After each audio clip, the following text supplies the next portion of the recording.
On the far edge of a quiet village near the cold waters of the Black Sea, there lived an old Russian woman named Anya Petrova.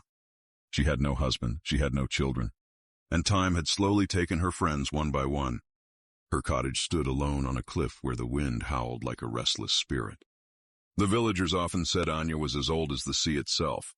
Every morning she wrapped her gray shawl tightly around her shoulders and walked along the shore, speaking softly to the waves as if they were the only companions she had left.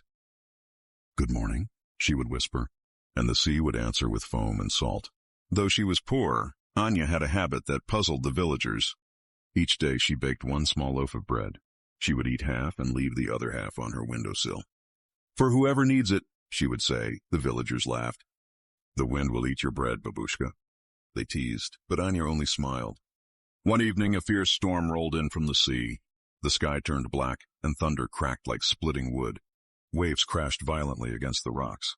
Anya lit a small candle and sat quietly by her window. Suddenly there was a knock at her door. Knock, knock. No one visited her. No one ever had reason to. She opened the door. There stood a man in simple clothes, drenched from the storm. His beard was silver, his eyes deep and calm like the sea after rain. "May I come in?" he asked gently. Anya did not hesitate, of course. She gave him her dry shawl. She fed him the bread from the windowsill. She poured him her last cup of warm tea. Though her cupboard was nearly empty, she gave without fear.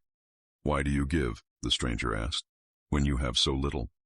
Anya looked at him with tired but peaceful eyes. "Because I know what it means to have nothing," she said softly, "and I will not let another soul feel that, even for one night." The man smiled. The storm outside began to quiet. He stood, and for a moment the tiny cottage seemed filled with a warm golden light. The air felt heavy yet peaceful.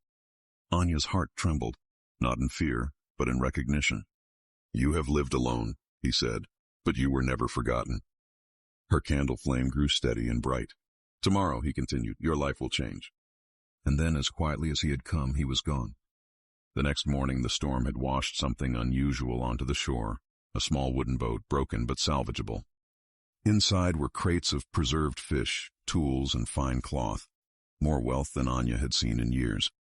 Word spread quickly. The villagers came to help repair the boat.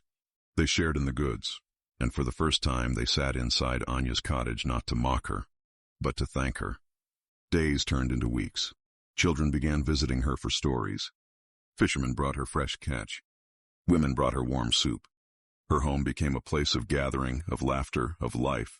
She still baked her bread each morning, but now she no longer placed it alone on the windowsill. She broke it and shared it with many hands.